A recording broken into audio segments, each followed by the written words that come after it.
We are Free Seed on Soho. Also, if you want to listen next week, we're Wednesday, 10 till 12, and you can follow us on Twitter at Free Seed on Soho, and kind of follow us with the show. And all the other shows as well. www.sohoradiolondon.com. That was the Ace of Spades, Motorhead. Before that we had Optimistic Voices from the Wizard of Oz soundtrack, and before that Plain Sailing Live, The Boy Lacks Patience.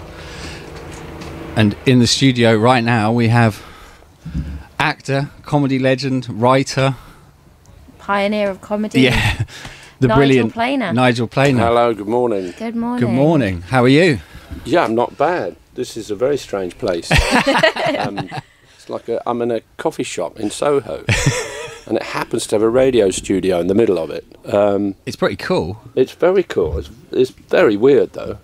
Isn't it? This is the centre of where it all went on for you back in the day, though, as well. I mean, it's pretty... Soho, yeah. Soho, the art scene in Soho. Yeah. In fact, just next door to here, I just walked past the windmill, which is like, we never closed. In the wartime, they kept strip shows going and everything. They said, we never closed. And in the old days, you used to have all the comics, Tony Hancock, whatever, used to do the warm-up for the strippers and all that. And then it became a cinema, I think. Then it became it's now a lap dancing type, table dancing type club. Still, there was a little brief period in the 80s when it opened up for bands again.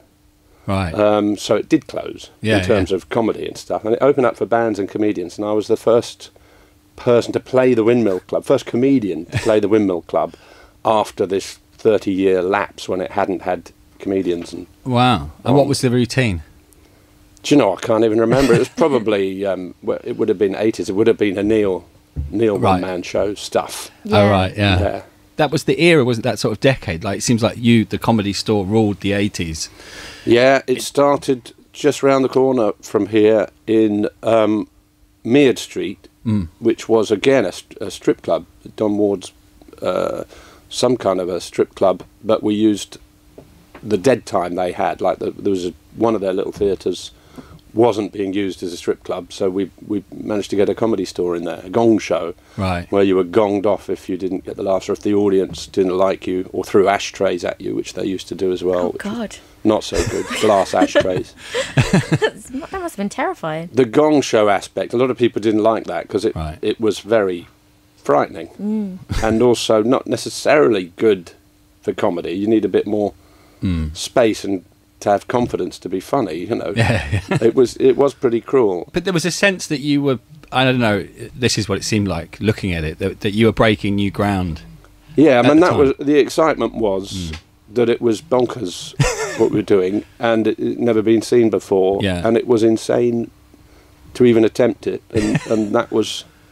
But we were not professional about it. It was a bunch of people from other fields, I think. Really, it had a sort of music element, music connection, definitely. And that's very band-like. That you're saying that it wasn't. It was more like a gang than it was a bunch of professionals. It is. I mean, myself and Peter, we had a sort of theatre band, which we called the Lovely and Talented Theatre Band. We were quite camp. We were a couple of actors, really, and a lot of our jokes were to do with bands. Like he played I had a guitar usually when we were playing, so I'd do songs.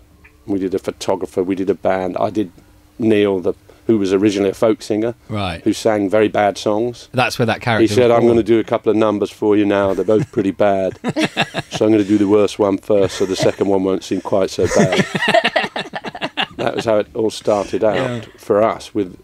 And Peter I was playing a guitar doing some song, and Peter would come on with a torch, shine it in my face and said, hang on, stop that. Do you realise the tread on that wah-wah pedal is really below you? And went over the whole thing with a torch, explaining to me what he could have me up under Section 3 of the Music Act. And I said, what's that, you C word I used? Yeah. And he said, how do you know my name? And we used to get, because it was meant to be non-sexist, non-racist comedy. Yeah. We used to get a lot of trouble from all the women comedians, quite rightly, for using the C word like that. So we tried every single other word in that sketch, and we ended up having to drop the sketch. For some reason, it wasn't funny without it. It wasn't funny without it. Yeah. We tried anything. Yeah. You know, every word we could to make that sketch work, and we dropped the sketch. Did you meet all of the rest of the comic strip people at the club? Yeah, at the Comedy Store. You didn't know them before? I knew Peter Richardson before because we'd written this show called Rank, and we'd even got an Arts Council grant to take it on tour. And then when the Comedy Store opened, I kind of bullied Peter in going down there, and we just used bits of material and then devised our act out of that. And down there we met all the others down there. And who was the first out of the group? Well, I mean, we've been not talking about it for how long have we been talking? I know, yeah. Rik was there. Right. And that was amazing to see him on that first night we went down there. Rik did his Vanessa poems, and he was kind of king of comedy, really, from the moment I first saw him. We were in the Comedy Store, and I saw his Vanessa poems. Right. When I take my spear to the theatre. Yeah. Yeah. And he was just unbelievable. And Alexi was the compere that night.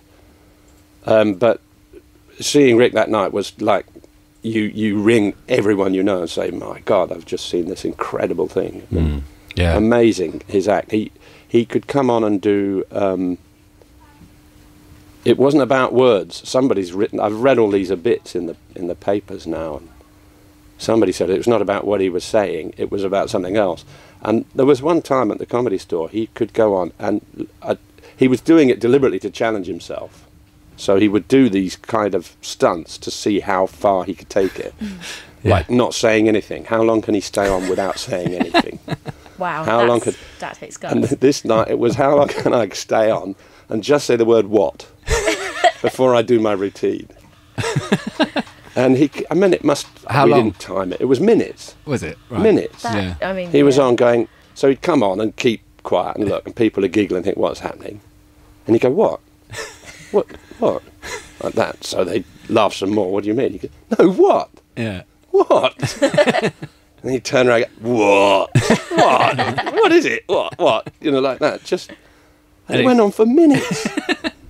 just as a test to see how funny he could be. Yeah. Sort of really pushing it to the limit, boundary of what was. It's not what's acceptable. It's kind of what's what can be possible. deemed funny. What's possible. possible.